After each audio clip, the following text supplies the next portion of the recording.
Bom, Dr. Gerson, então retornamos ao nosso terceiro bloco e nós falamos anteriormente, quando você discorria sobre as pontes de safena, que nós teríamos um interesse especial que você explanasse para nós a ponte de artéria mamária, que realmente é uma ponte superior às pontes de safena. Mas por que ela é superior? Pois é, doutor Arnoldo, a ponte de safena e a ponte de mamária é uma dúvida que muitas pessoas têm, e às vezes até alguns médicos não ligados à área da cardiologia também têm. O que é a ponte da mamária? A ponte da mamária é uma artéria que nutre a parte do tórax. Geralmente a gente utiliza a mamária esquerda, que ela tem um fluxo comprovadamente um pouco melhor que a mamária direita. Então a gente utiliza essa artéria como um enxerto, como se ela fosse uma ponte. E isso foi descoberto ao longo dos anos, por quê? Porque se viu que a qualidade das safenas não é tão superior quanto a qualidade de uma artéria, né? Se tentou inicialmente fazer com outras artérias, depois se fez com a artéria mamária e se viu que a artéria mamária tem um fluxo de sangue muito superior, além de ter uma durabilidade, para não falar um termo mais técnico, mas ela dura mais que uma safena, né? Claro que a gente Qual o tempo que dura uma mamária, por exemplo? Uma artéria mamária, ao longo de 10 anos, 95% delas estão pérvias. Ao longo de 20 anos, 90% estão pérvias. Excelente. Então, ela é um conduto que a gente sabe que existem muitos artigos científicos que mostram que o paciente que às vezes que fechou as pontes de safena, porque às vezes a pessoa tem 2, 3, 4, 5, 6 safenas e uma mamária, aquela mamária vai estar pérvia, enquanto que as outras safenas muitas vezes já... Vai ser responsável pela sobrevida. Vai ser responsável pela sobrevida, exatamente.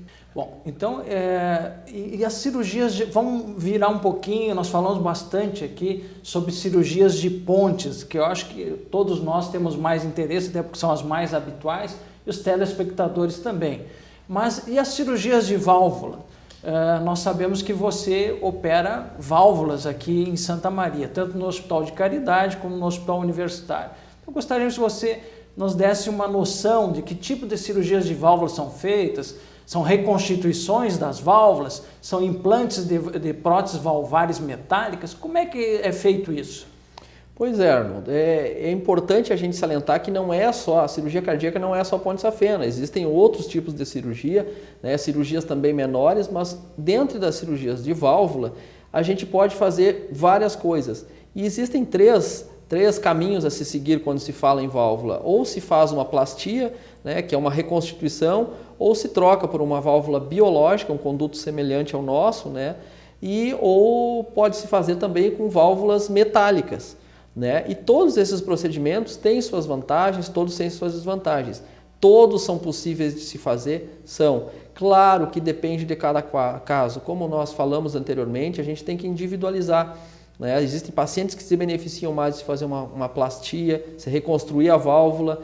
Outros pacientes vão se beneficiar mais pelo uso de uma válvula biológica, que são aqueles pacientes que às vezes não vão se adaptar ao uso da medicação corretamente, não vão ter acesso à medicação, não vão ter acesso ao exame. A medicação você fala o anticoagulante, O anticoagulante, que porque nós temos a questão de trocar a válvula do paciente e se colocar a válvula metálica, ele tem que ficar anticoagulado ad eterno. Né? E aí há o problema se ele vai ter alergia ou não, anafilaxia ou não àquele medicamento, né? Ou pode ter problemas de sangramento. Então isso tem que ser particularizado. Como é que vocês particularizam isso na interação com o clínico?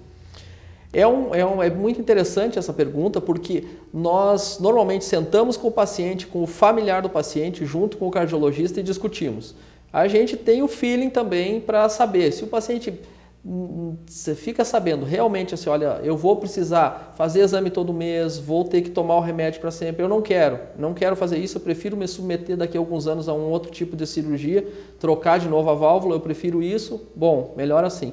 Porque nós temos que ter esse contato, nós temos que falar com o paciente, nós temos que nos abrir com o paciente e ele também tem que expor as suas reais necessidades, né? Gerson, até você está colocando aqui, isso vem a calhar. Com o novo Código de Ética Médica, é colocado que o paciente tem a interatividade com o profissional e ele tem autonomia para decidir, né? Então, eu acho que já é uma prática que nós vínhamos utilizando na cardiologia, nas outras áreas da medicina, e mais prioritariamente, eu diria, na área de cirurgia cardíaca e intervenção, porque os desfechos nem sempre são com sucesso total, né? Essa interação com a família, com o paciente. Então, isso que você está colocando é muito importante dentro desse ano de 2010 que está em vigência o novo Código de Ética Médica. É verdade. A gente tem que saber que as coisas estão cada vez se tornando mais fáceis, vamos dizer assim, através de vários recursos que nós temos para operar os pacientes, para tratá-los, mas, por outro lado, nós temos que ter muita responsabilidade. Né? Eu acho que a classe médica sempre teve, mas agora, acima de tudo, tem que ter mais ainda. Né? Até porque nós evoluímos muito na parte tecnológica. Né? Exatamente. Mas nós não podemos nos afastar do humanismo, que o paciente em primeiro lugar. Então, o avanço tecnológico ele tem que ser acompanhado por uma ideia, por uma filosofia de humanismo, que o paciente é importante e até mais do que as tecnologias vigentes atuais. Né? Exatamente. Bom, Dr. Gerson, nosso tempo se esgota, foi um prazer conversar contigo aqui nesse estúdio, porque geralmente a gente conversa no hospital, e eu gostaria que você fizesse as suas considerações finais sobre o tema e sobre a sua estada aqui conosco hoje. Pois é, Dr. Arnoldo, eu gostaria de agradecer. Eu fico muito lisonjeado com esse convite e falar para todos os telespectadores, aqueles que me conhecem e aos colegas, que sabem que o meu pensamento em relação à cirurgia cardíaca, ele vai muito além daquele ato cirúrgico. E eu sempre procuro falar para os pacientes, nós somos médicos, nós somos cirurgiões, mas nós não somos deuses. Nós estamos aqui desempenhando um papel que nos foi dado por uma graça divina, e eu acho que a gente tem que levar isso muito em consideração. E eu não estou falando isso porque eu estou frente a uma câmera de televisão, eu estou falando isso porque esse é o Dr. Gerson, que você conhece, que as pessoas que me conhecem sabem que esse é o meu pensamento.